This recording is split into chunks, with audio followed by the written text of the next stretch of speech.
jungle.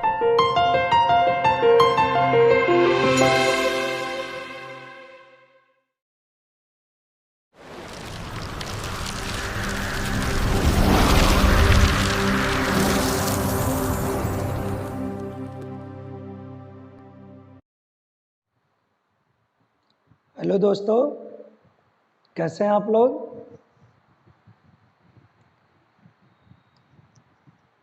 प्यारे विद्यार्थियों, आज का जो मेरा टॉपिक है वो स्पेशल सेट पर है, मैथ का टॉपिक है।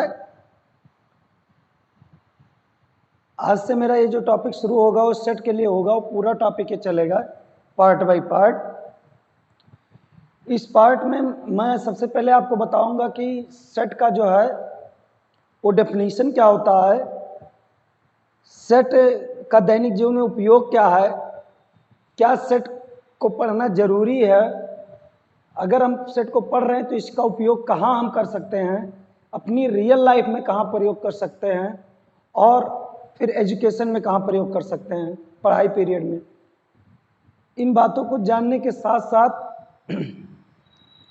आज हम लोग ये भी जानेंगे कि सेट का फादर कौन है, सेट को प्रदर्शित कैसे करेंगे, सेट के अवयव कैसे होते हैं, सेट को अवयव को दर्शाना हो में तब कैसे दर्शाएंगे, ये सब आज हम आपको बहुत अच्छे से बताएंगे। उसके बाद में मैं पार्ट बाय पार्ट इसको बताता चलूँगा, और मैं उसके बाद में जब पूरी थ्योरी मेरी कंप्लीट हो जाएगी तब मैं आपको इंटर लेवल और 11th स्तर के सभी question plus IIT level competition level के सभी क्वेश्चन को सॉल्व करवाऊंगा।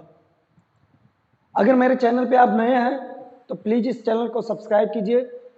अगर आपको वीडियो पसंद आया आखिरी में तो इस वीडियो को शेयर जरूर करिए अपने दोस्तों के पास।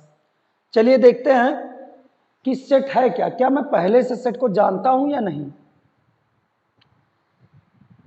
तो सेट को सबसे पहले समझने के लिए दो बातें आपके पास होनी चाहिए। पहली बात है हमारी यहाँ कि सेट जो होता है एक ग्रुप ही होता है। जनरली वैसे अगर आप थिंकिंग करते हैं तो आपको ये पता चलता है कि जो सेट होता है एक जनरली एक ग्रुप होता है, समूह। लेकिन उस समूह को बनाने के लिए, जैसे मान लो हमने कोई समूह बना दिया, तो उस समूह को बनाने के लिए दो बातें होनी चाहिए आपके पास। पहला कि उस समूह में जो भी ऑब्जेक्ट हों या जो भी व्यक्ति हों जिनका आप समूह बना रहे हो, उन समूहों में एक कोई निश्चित गुण होना चाहिए जिसका परिभाषा सही रूप से हम दे सकें। यही मेन एक पॉइंट है जो सबसे इंपॉर्टेंट फैक्टर है सेट को समझने के लिए। जैसे मैं पहले से बात कर रहा हूं आपके, हम लोग दैनिक जीवन में गिफ्ट वगैरह पैक करवाते तो वहां बोलते हैं डिनर सेट, डिनर सेट। तो डिनर सेट जो है, आप डिनर सेट की जो शब्द की परिभाषा जब जानेंगे तो जाहिर सी बात है डिनर सेट आप सिंपली जानते हैं डिनर क्या होता है। तो उस सेट में उतने ही ऑब्जेक्ट रखे जाएंगे जो डिनर में यूज होते हैं। चम्मच हो गया, प्लेट हो गया, ये सब सारी बातें, वहाँ ग्लास हो गया, ये सब उस डिनर सेट में आराम से रखे रहेंगे। फिर टी सेट, चाय वाला सेट, चाय सेट में कप रहेगा, प्लेट रहेगा, तो ये वही चीज़ें उसमें रखी जाएंगी टी सेट में जो आपके काम, मतलब टी के दौरान, टी जब आप पीते हैं, चाय जब पीते हैं तो उसके दौरान जो यूज होता है। तौलिया भी हो सकती है इसमें। यहाँ आपके लिए ये जरूरी नहीं है कि जो हम सेट बनाएंगे उस सेट में सजातीय पद का होना जरूरी हो। बहुत इंपॉर्टेंट फैक्टर है ये। जैसे यहाँ तक मनुष्य, गाय और किताब, इन सब का भी सेट बन सकता है। ऐसा नहीं है कि इनका सेट नहीं बन सकता, ये बात ध्यान रखिएगा आप। जबकि मनुष्य अलग है प्राणी, जो गाय भैंस हैं वो पालतू पशु हैं। वहीं आपके बुक हो गए, मोटरसाइकिल हो गया, साइकिल हो गया, ये सब वाहन के अंतर्गत आते हैं। निर्जीव वस्तु हैं, ये सजीव वस्तु हैं। तो कई अंतर ऐसे आएंगे, लेकिन इनका सेट बन सकता है। यहाँ सेट बनाने के लिए यह आवश्यक नहीं है कि सजातीय पद हो, ये ध्यान रखिएगा। आवश्यकता केवल एक ही है जो मैं आपको पहले बता रहा हूँ, फिर से बता दे रहा हूँ, कि उनमें एक कोई निश्चित रिलेशन होना चाहिए जिसका परिभाषा दिया जा सके, समझाया जा सके स्पष्ट रूप से। सबसे पहले मैं यहाँ कुछ उदाहरण आपके लिए लाया हूँ, तब मैं बताऊंगा कि सेट का मतलब फादर कौन है, सेट को कैसे दर्शाते हैं। सबसे पहले ये जानना जरूरी है हमारे लिए कि हम सेट को पढ़ें क्यों। क्या मैं सेट को पहले से यूज कर रहा हूं, क्या मेरे दैनिक जीवन में पहले से सेट चल रहा है, इन सब बातों को जानेंगे तो हाँ ये आपके जीवन में पहले से चल रहा है। जैसे यहां आप देखेंगे तो लिखा हुआ बीते हुए, बीते हुए मतलब जो बीत चुका है। बीते हुए जून के उन दिनों का समुच्चय जिस दिन वर्षा हुई, मतलब जो हमारा जून महीना बीत चुका है या कोई भी मंथ हो आपका अगर बीत चुका है, उस मंथ में अगर आपको वर्षा होने के डे को गिनना है, उनका समुच्चय बनाना है। जैसे मान लो 15 तारीख को वर्षा हुआ, 26 तारीख को वर्षा हुआ, 27 तारीख को वर्षा हुआ, ये चीज निश्चित है। लेकिन वहीं अगर आपसे एक बात कह दिया जाए कि वर्षा की मात्राओं का समुच्चय, तो ये शुद्ध रूप से निश्चित नहीं है। जैसे 10 तारीख को कितनी वर्षा हुई, 25 जून को कितनी वर्षा हुई, 26 जून को कितनी वर्षा हुई, तो ये चीज निश्चित नहीं होगा, क्योंकि वर्षा के मात्राओं को आप सही रूप से माप नहीं सकते। माप तो सकते हैं बट सही रूप से माप नहीं सकते, इसलिए ये सेट में नहीं आ सकता। वहीं आने वाले जून महीने में, जैसे मान लो अगला कोई महीना आपका आ रहा, उसमें वर्षा के दिनों का आपका समुच्चय बनाना, तो आप नहीं बना सकते। हो सकता है कि जो आने वाला दिन है आपका उसमें बारिश हो ही ना, तो आप सेट कैसे बना सकते हो, वो भी निश्चित नहीं है। फिर वहीं जून के महीनों का समुच्चय अगर जून के दिनों का समुच्चय अगर आपको बनाना हो, जून में सप्ताह के समुच्चय, तो इन सब का समुच्चय निश्चित है, क्योंकि जून में निश्चित दिन होते हैं, इनकी परिभाषा दी जा सकती है। समझ में आया आपको कि जिनको मतलब सही रूप से परिभाषित कर सके। दूसरा एग्जाम्पल मैं आपके सामने पेश कर रहा हूं, वो एग्जाम्पल है आपका कि विराट कोहली द्वारा अगले मैच में जो अभी खेला नहीं गया है। सोचिए, विराट कोहली द्वारा अगले मैच में जो भी खेला ही नहीं गया है, लगाए गए चौकों और छक्कों का समुच्चय। अगर आपको बताना किस ओवर में कौन सा चौका लगा, कितने बॉल पे चौका लगा, किस बॉल पे छक्का लगा, तो अभी मैच हुआ ही नहीं है, मैच खेले ही नहीं, लेकिन उनका समुच्चय बनाना कैसे बनाओगे आप, स्पष्ट ही नहीं है। इसलिए इन बातों को आप ध्यान रखिएगा कि अगला है विराट कोहली द्वारा अभी तक खेले गए मैचों में चौकों और छक्कों की संख्या निश्चित है, कैलकुलेशन होता है उसका, तो उनका आप आराम से कैलकुलेशन करके लगा सकते हो आप कि हाँ इतने फला डेट को ये मैच हुआ था, इस मैच में खेले गए इतने ओवर में इतने छक्के इतने चौके लगाए गए थे, उसका समुच्चय आप बना सकते हो, ये निश्चित है। तीसरा उदाहरण जो जनरली मैं आपके क्लास से ले रहा हूं, अगर आपके क्लास में क्लास टीचर आके ये बात कर रहा है कि बेटा सबसे बड़ा बच्चा जो आपका है, सबसे लंबी हाइट वाला बच्चा चला है, सबसे लंबा बच्चा, तो बताइए लंबाई की कोई सीमा नहीं है, 5 फीट, 1000 फीट, 10,000 फीट, 50,000 फीट, तो सबसे लंबा, क्योंकि लंबाई तो संसार में सीमित ही नहीं है, तो इसकी निश्चित जो डेफिनेशन हो दिए ही नहीं जा सकते। इसलिए आप ये ध्यान रखिएगा कि जो आपके मतलब निश्चित डेफिनेशन के साथ में ऑब्जेक्ट का समुच्चय और समूह बन सके, वही हो सकता है समुच्चय। ऐसे ऑब्जेक्ट का समुच्चय नहीं हो सकता जिसमें डेफिनेट जो है सही रूप से परिभाषित रिलेशन ना हो, एक निश्चित संबंध होना चाहिए। आइए हम जानते हैं कि सेट के जो है मतलब जनक कौन है, फादर कौन है, तो सेट के जो जनक है वो जॉर्ज कैंटर हैं, जिन्होंने त्रिकोणमिति का जब त्रिकोणमिति पर सर्वेक्षण कर रहे थे, तो उसके दौरान उनके मन के अंदर जिज्ञासा हुई सेट के बारे में। सेट हम अपने पहले से दैनिक जीवन में जानते थे, लेकिन यही नहीं जानते थे यही सेट है। जैसे परिवार का सेट, आपके माता पिता बहन भाई, ये एक सेट हो गया।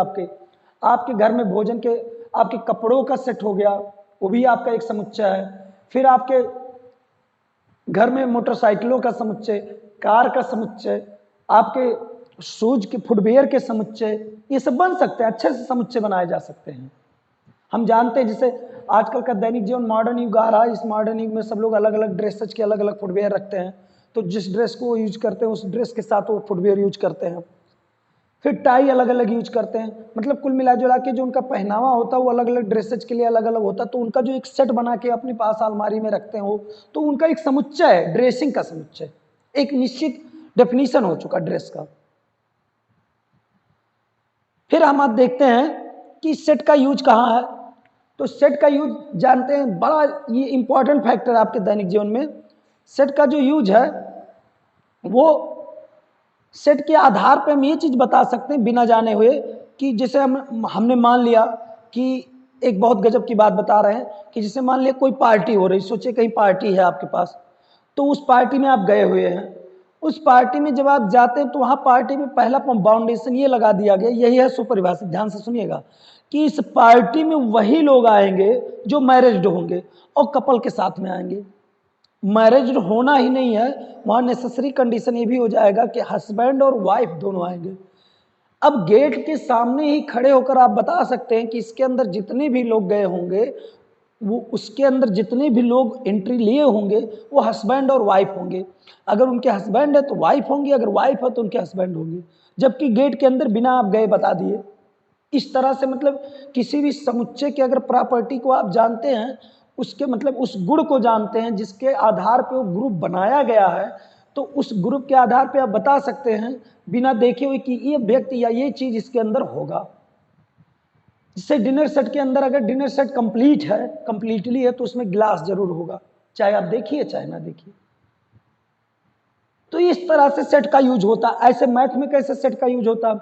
मैथ में सेट का यूज होता है जैसे नेचुरल नंबर हो गया, नेचुरल नंबर में जैसे मान लो 1 2 3 4 5 ऐसे लिख दिया गया और लास्ट में लिख दिया गया कि इस सेट जो है नेचुरल नंबर का है, तो 5 तक ही लिखा गया है, लेकिन ये वहाँ श्योर है कि नेचुरल नंबर में सभी नेचुरल नंबर है।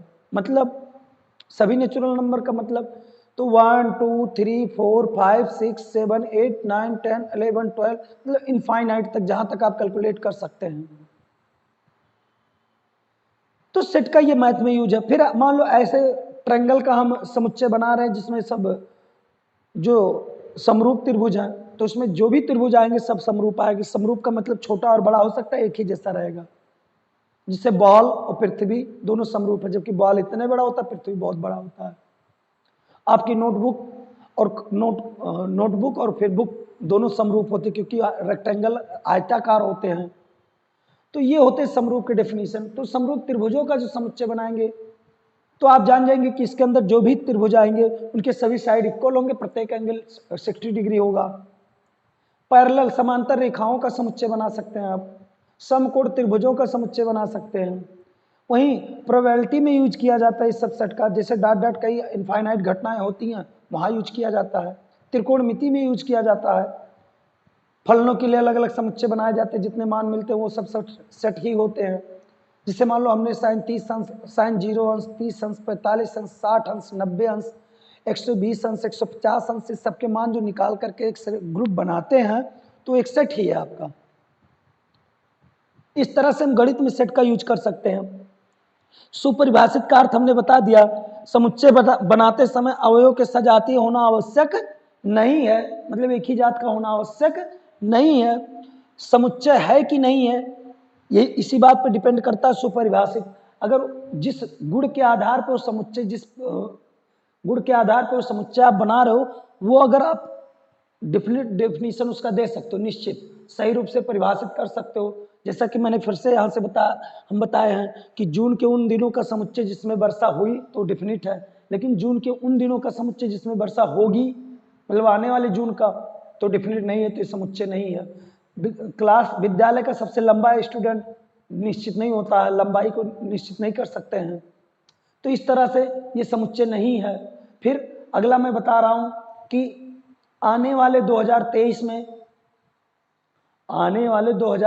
में कोई चुनाव हो आपकी ग्राम पंचायत का, प्रधान कौन बनेगा, प्रधानों का समुच्चय नहीं बता पाएंगे क्योंकि निश्चित नहीं है। तो इस तरह से स्पष्ट परिभाषा का होना अनिवार्य है। समुच्चय है कि नहीं, इसके लिए स्पष्ट परिभाषा का होना अनिवार्य है। किस चीज का स्पष्ट परिभाषा? जिसके आधार पर ग्रुप बनाया जाता है, जिसको हमने यहाँ अच्छे से सीखा। अब मैं आपको यहाँ ये बताऊंगा कि समुच्चय को हम परिभाषित कैसे करते हैं, समुच्चय का नॉमिनेशन कैसे करेंगे, नाम कैसे देंगे। तो समुच्चय के जो अंग्रेजी के अल्फाबेट है हमारे, उनके आधार पे सबसे बड़े कैपिटल अक्षरों का यूज हम करते हैं, जैसे कैपिटल ए, कैपिटल बी, इन सब अक्षरों का यूज करते हैं हम। ध्यान दीजिएगा, यहाँ इसको नोट कर लीजिएगा अपनी नोटबुक में, काफी इंपॉर्टेंट है।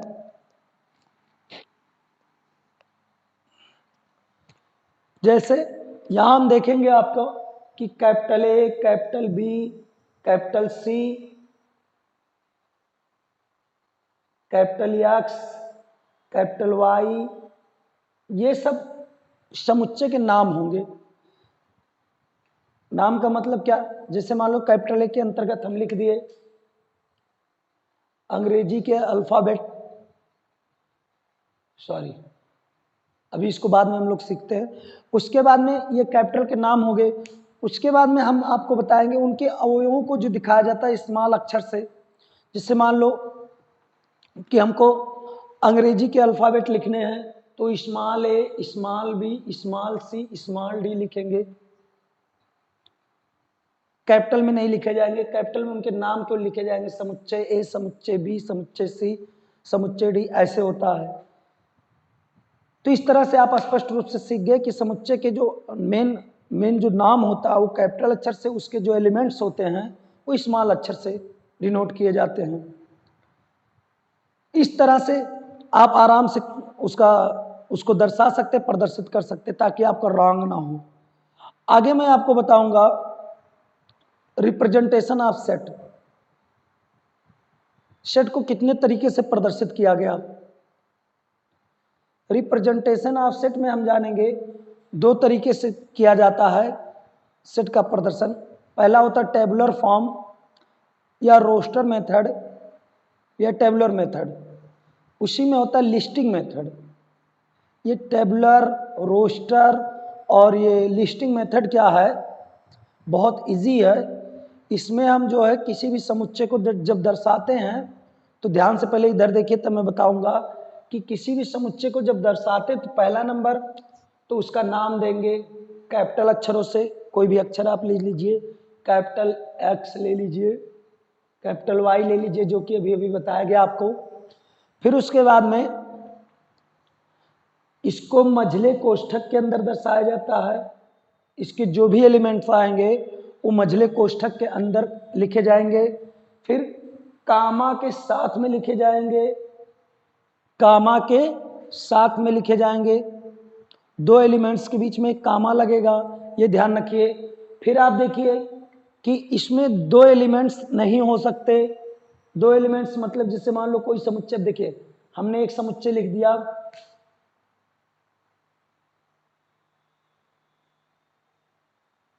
एप्पल।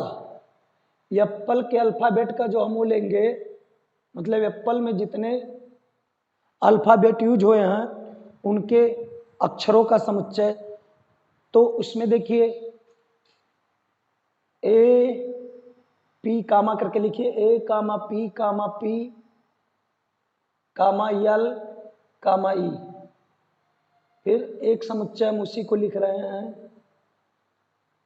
ए कामा पी कामा यल कामा ई। अब आपको ये बताना है कि कौन सा सही है, तो फिर से देखते हैं। सबसे पहले कैपिटल अक्षर से डिनोट करते हैं, उसका नाम देते हैं। फिर उसके बाद मझले कोष्ठक के अंतर्गत लिखते हैं, मझले कोष्ठक के अंदर हमने लिख लिया।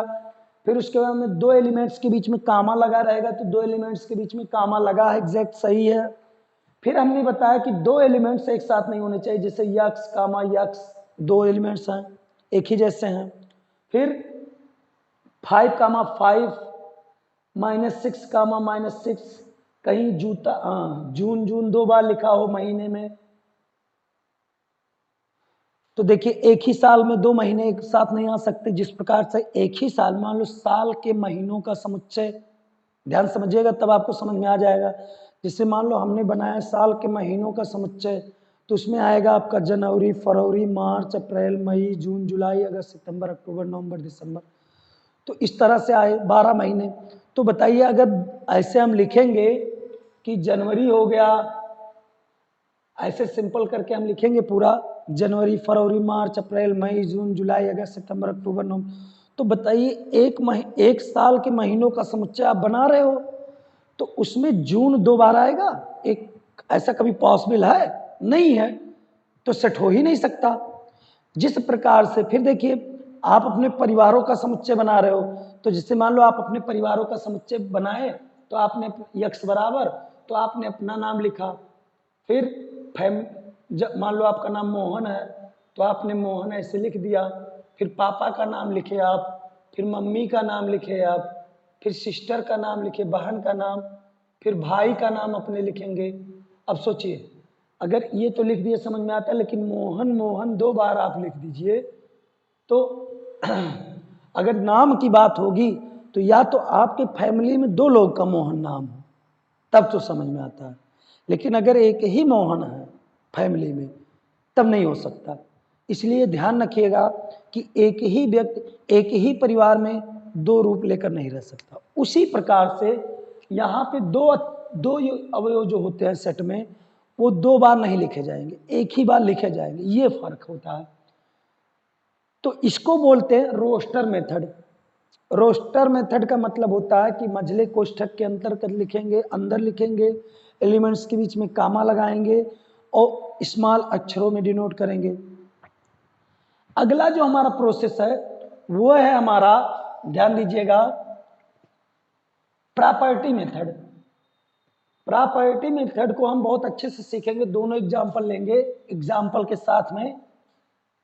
प्रॉपर्टी मेथड जो होता है उसमें एक विशेष प्रॉपर्टी दी जाती है। प्रॉपर्टी मतलब वही जो बताए थे आपको शुरू में, कि जिस प्रॉपर्टी के आधार पे आप सेट बनाते हो उसी प्रॉपर्टी को यहाँ दिखाया जाएगा, बताया जाएगा।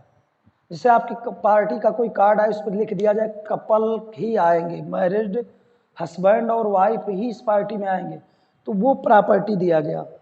फिर मान लो कोई आपके पास कार्ड आता है पार्टी का, उसमें लिखा हुआ ओनली मैन अलाउ, तो ओनली मैन अलाउ का मतलब होता है केवल वहाँ मैन ही जा सकते हैं, वुमेन नहीं जा सकती, मतलब औरतें नहीं जा सकती। तो उस पार्टी का वो प्रॉपर्टी है कि मतलब यहाँ केवल जेंट्स ही जा सकते हैं, लेडीज नहीं जा सकती। तो इस तरह से जो भी प्रॉपर्टी होगा उस प्रॉपर्टी को केवल लिखा जाएगा, जिसे कार्ड पे केवल लिख कर आता है वैसे केवल लिख दिया जाएगा।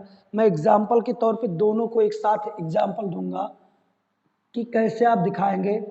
जिसे मान लो कैपिटल ए बराबर यहाँ लिख दिया गया कि कैपिटल ए जो है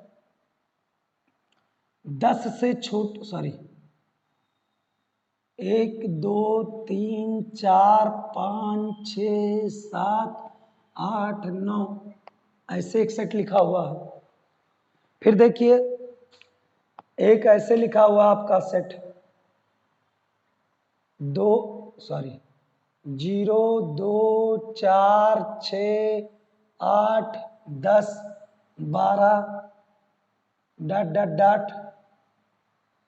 आपका एक सेट ऐसे लिखा है 0 2 4 6 8 10 12 केवल। फिर देखिए एक सेट आपका ऐसे लिखा है 1 3 5 7 9 11 डॉट डॉट डॉट। फिर आपका एक सेट ऐसे लिखा है 1 3 5 7 9 11 13, इतना हो गया। अब ये जो फॉर्म हमने लिखा है यहाँ, चाहे वो पहला हो गया ए वाला, चाहे वो बी वाला हो गया, चाहे वो सी वाला हो गया, चाहे वो डी वाला हो गया, और चाहे सॉरी पी वाला हो गया, सॉरी एक्स वाला, पी वाला और क्यू वाला।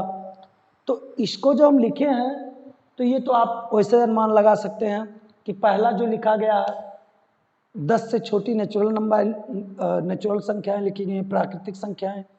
तो 10 से छोटी जो प्राकृतिक संख्याएं लिखी गई 1 2 3 4 5 6 7 8 9। अब जो आपके दिमाग में फीलिंग आ रही है कि ये 10 से छोटी प्राकृतिक संख्याएं हैं, तो वही है प्रॉपर्टी। फिर दूसरा जब ध्यान से आप देखेंगे बी वाला, तो वहाँ दिखाया जा रहा है 0 2 4 6 8 10 12। तो ये क्या है, ये आपके इवन नंबर हैं, मतलब सम संख्याएं हैं। वो भी डॉट डॉट का मतलब है कि जितनी सब संख्याएं आएंगी सब आएंगी उसमें। तो इधर ये दिखाया गया। एक्स वाले में जब देखेंगे तो 0 2 4 6 8 10 11 तक लिखा, सॉरी 12 तक लिखा गया है। तो इस तरह से वो भी आपके इवन नंबर है, लेकिन कहाँ तक है, केवल 12 तक है। फिर अगला आपका P बराबर है, p बराबर में देखेंगे 1 3 5 7 9 11 है, तो ये जो है आपके ऑड नंबर है, डॉट डॉट दिया गया मतलब इनफाइनाइट तक सभी लिखे जाएंगे। तो पहला फिर से देखते हैं बी वाला, वो आपके लिखे गए इवन नंबर, तो वो आपकी प्रॉपर्टी हैं। कहाँ तक है? इनफाइनाइट तक। फिर देखिए दूसरा एक्स वाला लिखा गया तो वो भी इवन नंबर, लेकिन कहाँ तक? 12 तक है। फिर देखिए पी वाला आपका वो भी ऑड नंबर है, तो वो प्रॉपर्टी है उसकी, उसी को हमको प्रॉपर्टी मेथड में लिखना है। तो देखिए ए बराबर हम प्रॉपर्टी मेथड में जब लिखेंगे ऐसे लिखेंगे यक्स, यहाँ कोई भी अक्षर आप लिख सकते हैं, एक्स, इसको बोलते हैं सच डेट। सच डेट का मतलब होता है ऐसा है कि, मतलब इसका अर्थ यह है कि यक्स ऐसा है कि, एक्स का व्यवहार बताएगा, प्रॉपर्टी बताएगी, यही जो आप वहां लिखेंगे वेल डिफाइंड कलेक्शन। तो वेल डिफाइंड का यही मतलब है कि ये कैसा है, वेल डिफाइंड का मतलब ये कैसा है, इसको बताना है आपको। तो ये चीज जब यहाँ देखेंगे हम वेल डिफाइंड वाला, तो यही सच डेट यक्स क्या है, यहाँ देखिए एक्स का जो वैल्यू है वो x belong to natural number, जहां ये क्या है, यक्स इज लेस देन 10, मतलब 10 से छोटी प्राकृतिक संख्याएं हैं।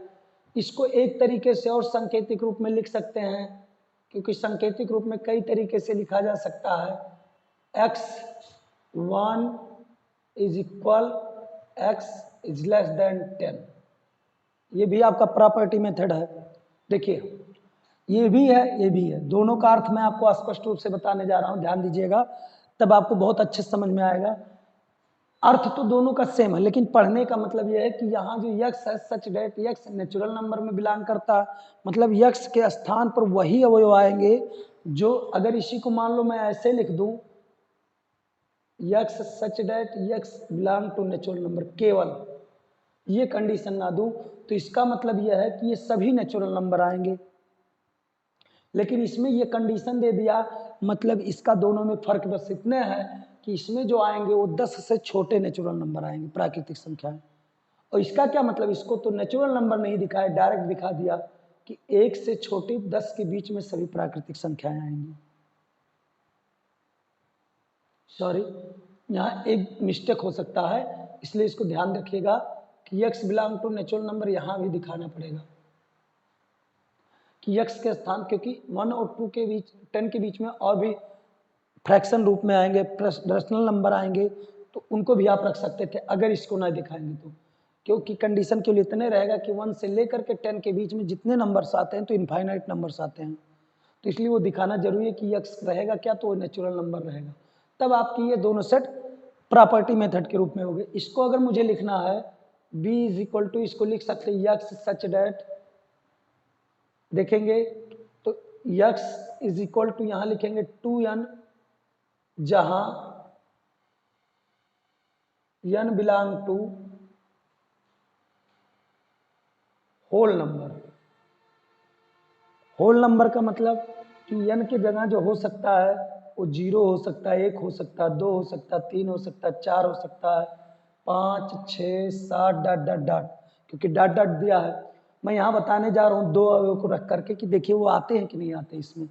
तो x इज इक्वल टू आपके 2n है, n का वैल्यू जब 0 रखेंगे तो देखिए 0 आ गया, पहला एलिमेंट आपका मिला। दूसरा x is equal to 2n जब है तो यहाँ n का वैल्यू 1 रखिए, तो देखिए 2 इंटू 1 इज इक्वल टू 2 आ गया, दूसरा एलिमेंट आ गया। x is equal to 2n है तो n के जगह 2 रखिए, तो x is equal to 2 into 2 is equal to 4 आ गया। देखिए अगला एलिमेंट आ रहा, पहला 0, दूसरा 2, तीसरा 4, ऐसे जब आप रखते जाएंगे इन वैल्यू को तो आपको मिलता जाएगा। मतलब क्या है कि सभी एलिमेंट्स को लिखा नहीं गया, कुल प्रॉपर्टी लिख दी गई। तो ये होता है प्रॉपर्टी मेथड, या इसी को बोलते हैं बुल्डर फॉर्म। जो प्रॉपर्टी मेथड होता है इसको बोलते हैं बुल्डर मेथड।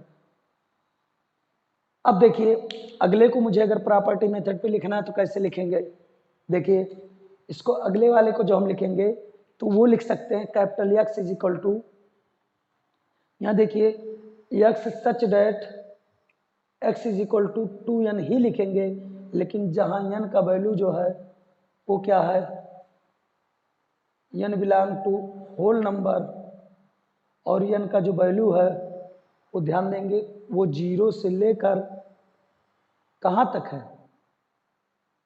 6 तक, इस तरह लिखा जाएगा। n का जो वैल्यू है वो 0 से लेकर के 6 के बीच, 6 तक का रहेगा। तो ये हो गया। फिर अगला देखिए, ये आपका ऑड नंबर है, तो इसको p इज इक्वल टू दिखाएंगे x such that x is equal to 2n+1, जहाँ x belong to natural number, dot dot है तो इतने लिखेंगे कि x के स्थान पे सभी नेचुरल नंबर रखेंगे। नेचुरल नंबर में आता 1 2 3 4 5 6 7 8 9 10 11 12, ऐसे जहाँ तक आप लिख सकते हो। रख के मैं दिखा दे रहा हूँ कि ये सब आएंगे कि नहीं आएंगे। तो देखिए ऊपर दिखा रहे हैं, ध्यान दीजिए। तो ऊपर जो दिखा रहे हैं तो x इज इक्वल टू हमारा है 2n+1। तो पहले हम जब 1 रखेंगे, यहाँ देखिए 1 रखेंगे,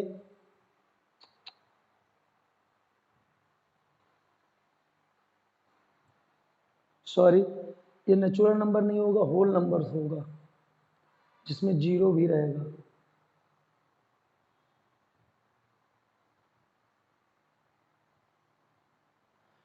दूसरा मैं दिखा रहा हूं कि p बराबर जो है आपका वो x such that odd number के लिए 2n+1 है, जहां x बराबर belong to whole number. Whole number आपको बता देना चाहते हैं कि 0 1 2 3 4 5 6 7 ऐसे डॉट डॉट रहेंगे। तो इसको मैं यहाँ से चेक करके बता रहा हूँ कि सभी एलिमेंट्स मिलेंगे कि नहीं मिलेंगे।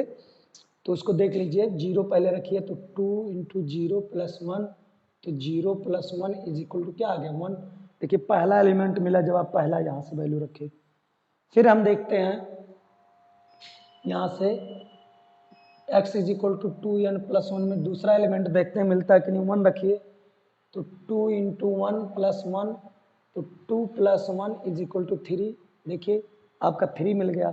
ऐसे अगला चेक करते हैं, x is equal to 2n+1, n की जगह 2 पुट करिए तो 2 × 2 + 1, तो ये हो गया 4 + 1, और 4 + 1 आपका आएगा 5।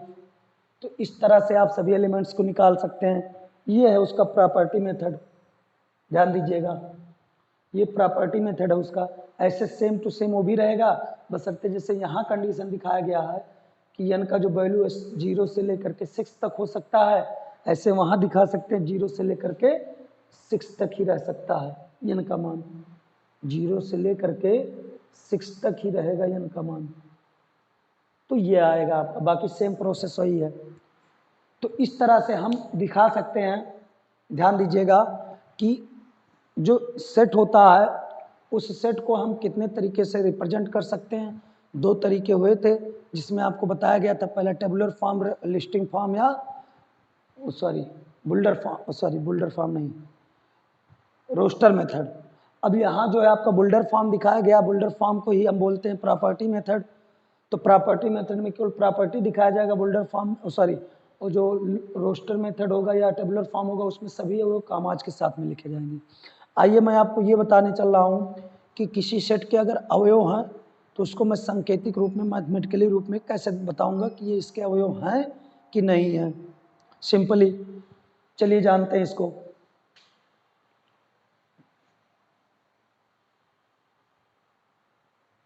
एक कोई सेट उठा लेते हैं, जैसे मान लो ये सेट हमने उठा लिया। अब यहां मुझे अगर बताना कि 3 समुच्चय ए का अवयव है,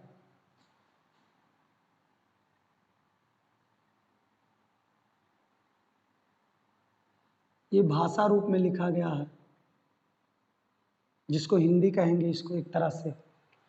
अब इसको मुझे गणित में अगर लिखना सांकेतिक रूप में तो कैसे लिखूंगा। तो इसको लिखा जाएगा बाबू 3 बिलोंग टू, इसको बिलोंग कहते हैं, बिलोंग टू, ध्यान दीजिएगा,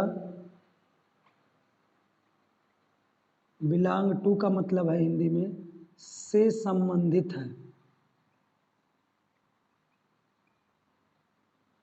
या से संबंध रखता है।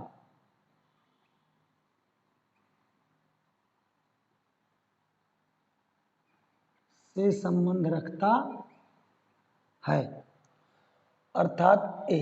इसका मतलब ये हुआ कि ए में सभी नेचुरल नंबर हैं, 3 बिलोंग टू ए, मतलब 3 जो है समुच्चय ए का अवयव है। अब यहाँ मुझे ये लिखना है, ऐसे जो भी रहेगा अवयव तो उसको बिलोंग टू कह के लिखेंगे। अगर नहीं है, जैसे मान लो अगर इस तरह लिखा है कि 16 समुच्चय ए का अवयव नहीं है,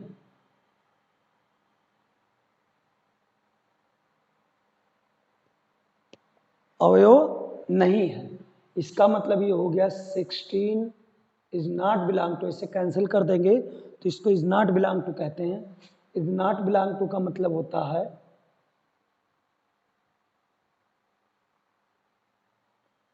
से संबंध नहीं है, से संबंधित नहीं है, मतलब उसमें नहीं पाया जाएगा, उस प्रॉपर्टी को फॉलो नहीं कर रहा है, इज नॉट बिलोंग टू ए। क्योंकि 16 आप देखेंगे तो इसमें कहीं नहीं है, ध्यान दीजिए 16 कहीं नहीं, जबकि 3 है, अर्थात जो है उसको बिलोंग टू और जो नहीं है उसे इज नॉट बिलोंग टू। ये हुआ बताना ये कि मतलब ये उसके अवयव हैं या नहीं है। दूसरा एग्जाम्पल मैं ले रहा हूं अपने दैनिक जीवन से रिलेटेड। अब किताबी नॉलेज तो आप जान ही जाएंगे, किताबों में बहुत सारी बातें लिखी होती हैं। अब मैं आपको यहाँ ये बता देना चाहता हूँ, जैसे एक उदाहरण मैं आपको बताने जा रहा हूँ जिससे आपके सभी डाउट्स क्लियर हो जाएंगे। वो क्या है, वो कैसा एग्जाम्पल है, जिससे सभी लोग जानते हैं कैपिटल एक्स बराबर हमने ले लिया दशरथ के पुत्रों का समुच्चय।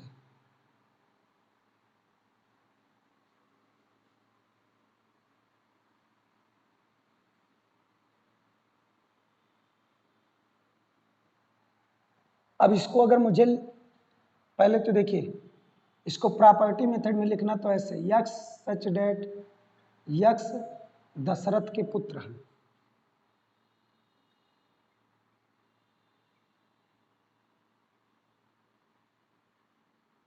मतलब इस ये आपका प्रॉपर्टी मेथड है।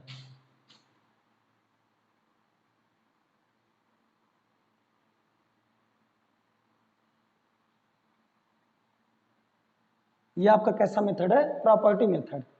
इसी को अगर मैं टेबुलर फॉर्म में लिखूं या रोस्टर मेथड में तो देखिए कैसा है, राम भरत शत्रुघ्न फिर लक्ष्मण। यहां मैं आपका एक डाउट और क्लियर करने जा रहा हूं, ध्यान दीजिएगा, भरत शत्रुघ्न लक्ष्मण राम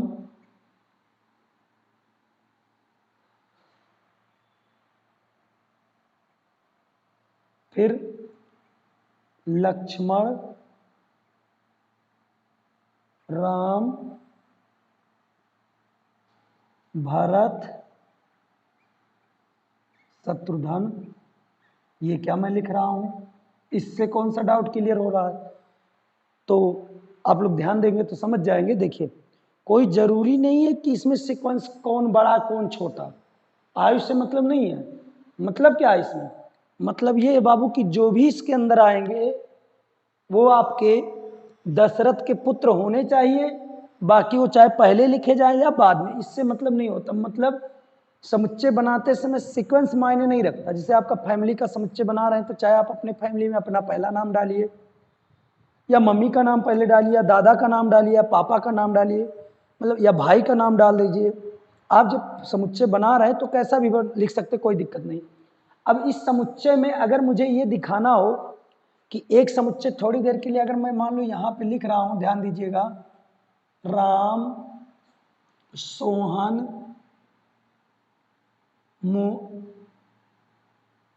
मोहन, ऐसे क्यों लिख दिए? तो ये आप खुद ही डिसाइड कर सकते हैं कि ये रॉन्ग है। क्यों? क्योंकि इस प्रॉपर्टी को फॉलो नहीं कर रहा है, मतलब समुच्चय नहीं है। क्यों नहीं है? क्योंकि राम तो दशरथ के पुत्र थे, लेकिन सोहन और मोहन दशरथ के पुत्र नहीं थे। फिर देखिए, ये आपका सांकेतिक रूप में है, ये आपका टेबुलर फॉर्म में है, तो ये सब सभी समुच्चय हैं। लेकिन इन्हें अगर मुझे ये बताना हो, एक के निकाल रहे हैं, बाकी सब मिटा दे रहे हैं, कि अगर यहां लिख दो ऐसे, Ram belong to capital X, तो ये श्योर हो गया, चाहे इसको लिखो चाहे ना, ये श्योर हो गया कि राम, यक्स बराबर लिखा दशरथ के पुत्र का पुत्रों का समुच्चय, मतलब राम जो है दशरथ के पुत्र हैं।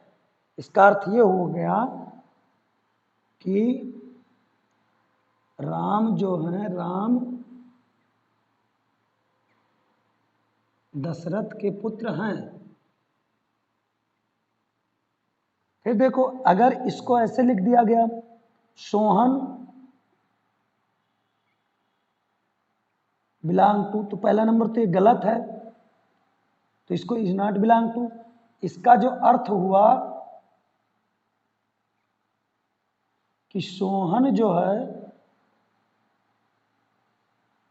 सोहन दशरथ के पुत्र नहीं है, पुत्र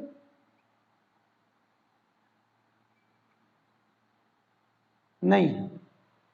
इस तरह से हम सारी बातें कंफर्म कर सकते हैं। अगला जो हमारा वीडियो आएगा वो हमारा होगा टाइप्स ऑफ सेट, समुच्चय के प्रकार।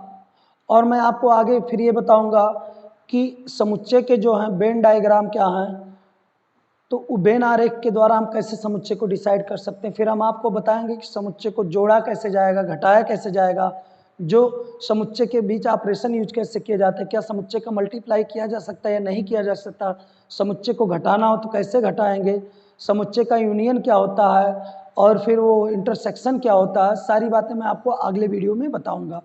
अगर आपको ये वीडियो पसंद आए, वास्तव में आपके डाउट सभी क्लियर हुए हैं, तो प्लीज़ ये चैनल सब्सक्राइब कीजिए और ये वीडियो को शेयर अवश्य करिए अपने दोस्तों के पास। Thank you. अगला वीडियो ज़रूर देखिए।